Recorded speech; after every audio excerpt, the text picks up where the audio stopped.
রাজধানীর ভাটারা থানার হত্যা চেষ্টা মামলায় গ্রেফতারের একদিনের মাথায় নানামুখী আলোচনা সমালোচনার মধ্যেই জামিন পেলেন চলচ্চিত্র অভিনেত্রী নুসরাত ফারিয়া।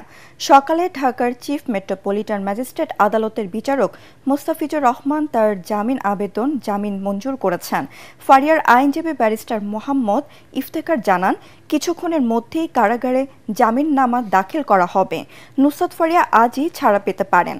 গত 18 মে থাইল্যান্ড যাওয়ার সময় ঢাকার হযরত শাহজালাল আন্তর্জাতিক বিমানবন্দর থেকে নুসরাত ফারিয়াকে গ্রেফতার করা হয়।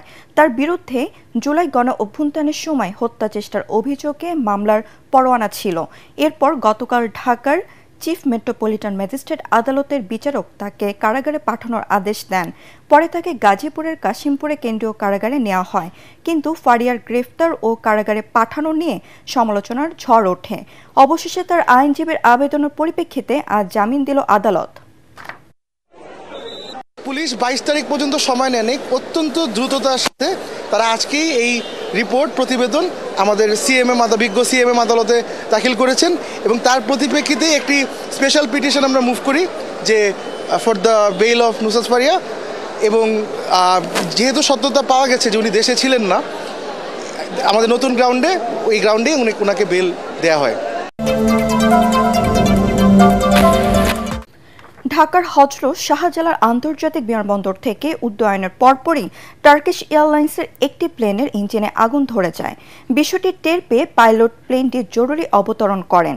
বিমানটিতে 5টি শিশুসহ 291 জন আরোহী ছিলেন। সকাল 7টায় এই ঘটনা ঘটে। টার্কিশ এয়ারলাইন্সের ফ্লাইটটি শাহজালাল আন্তর্জাতিক বিমানবন্দর থেকে সকাল 7টার দিকে 290 জন যাত্রী নিয়ে তুরস্কের ইস্তাম্বুলের উদ্দেশ্যে রওনা দেয়। উড্ডয়নের 15 মিনিটের মাথায় পাইলট এর একটি ইঞ্জিনে স্পার্ক দেখতে পান। পাইলট প্লেনটি দ্রুত অবতরণের সিদ্ধান্ত নেন। এই অবস্থায় আকাশে চক্কর দিয়ে তেল পুড়িয়ে 8:15টায় জরুরি অবতরণ করেন পাইলট। টানা 7মবারের মতো বেস্ট টিস্যু পেপার ব্র্যান্ড হিসেবে স্বীকৃতি পেয়েছে বসুন্ধরা টিস্যু। মেয়র হিসেবে ইশরাক হোসেনের শপথ আয়োজন না করার প্রতিবাদে কাফনের কাপড় মাথায় বেঁধে দক্ষিণ সিটির নগর ভবনের সামনে অবস্থান কর্মসূচি পালন করছেন তার সমর্থক ও ঢাকাবাসী। সময় দুর্নীতির দায়ে বিজয় সরকারের উপদেষ্টা আসিম মাহমুদ সজীব ভুঁইয়ার পদত্যাগ দাবি করেন তারা। অবিলম্বে ইশরাকের শপথ বাক্য পাঠ না করালে পুরো উপদেষ্টা পরিষদে পদত্যাগের দাবিতে বড় পরিসরে আন্দোলনের আলটিমেটাম দিয়েছেন বিক্ষোভকারীরা।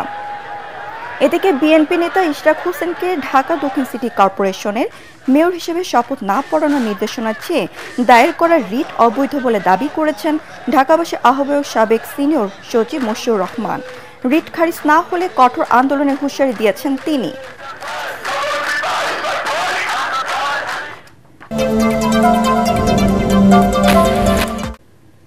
আন্তর্জাতিক ভারত পাকিস্তান যুদ্ধবিরতি নিয়ে এবার বোম ফাটানোর তথ্য দিল দিল্লি।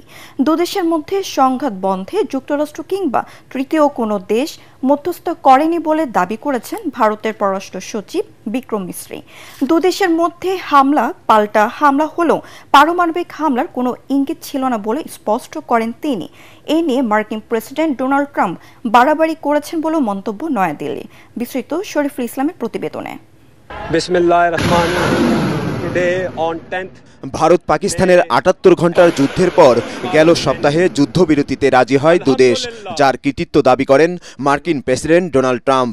ভারতের হামলার মধুর প্রতিশোধ নেওয়ার পর পাকিস্তানের নামে স্বস্তি। নিজেদের বিজয় দাবি করে উল্লাস করেন পাকিস্তানিরা। তবে যুদ্ধবিরতিতে অস্বস্তির মধ্যে পড়ে ভারত, যার তীব্র প্রতিক্রিয়াও জানান দেশটির রাজনৈতিক দলের নেতারা। ভারত পাকিস্তান যুদ্ধবিরতির সপ্তাহখানেক পেরিয়ে গেলেও দুদেশের মধ্যে এখনও চলছে উত্তেজনা। নতুন করে পাল্টা হামলার হুঁশিয়ারি দিয়ে আসছেন দেশ দুটির শীর্ষ নেতারা। এ অবস্থায় সোমবার ভারতের পররাষ্ট্র মন্ত্রণালয়ের সংসদীয় স্থায়ী কমিটির বৈঠকে উঠে আসে বিষয়টি। এ সময় ভারতের অপারেশন সিঁদুর নিয়ে স্থায়ী কমিটির সদস্যদের বিভিন্ন প্রশ্নের জবাব দেন পররাষ্ট্র সচিব বিক্রম মিশ্রি। জানান, যুদ্ধবিরতিতে তৃতীয় কোনো দেশের ভূমিকা ছিল না, নিজেরাই অস্ত্রবিরতির সিদ্ধান্ত নেন।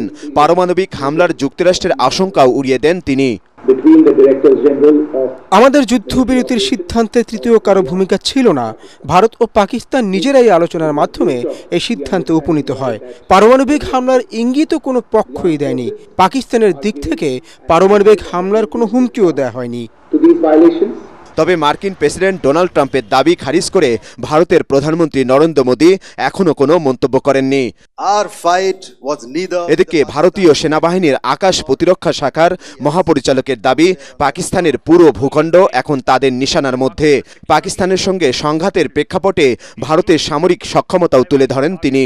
এর মাধ্যমে পাকিস্তানের সবচেয়ে গভীর প্রান্তেও আঘাত হানা সম্ভব বলে জানান ভারতীয় এই সেনা কর্মকর্তা। তবে ভারতের আধিপত্য কোনোভাবেই মেনে না নেবার হুঁশিয়ারি দিয়েছে পাকিস্তান। দেশটির সেনাবাহিনীর আইএসপিআর প্রধান লেফটেন্যান্ট জেনারেল আহমেদ শরীফ চৌধুরী বলেন, পাকিস্তান শান্তিপ্রিয় ও দায়িত্বশীল রাষ্ট্র হলেও দেশের সার্বভৌমত্ব রক্ষায় কখনোই পিছু হটবেন না তারা। তবে পারমাণবিক শক্তিধর দেশ দুটির মধ্যে যুদ্ধবিরতি হলেও থেমে থেমে উত্তেজনা যে কোনো মুহূর্তে আবারও রূপ নিতে পারে বড় সংঘাতে। শরীফুল ইসলাম, এটিএন বাংলা।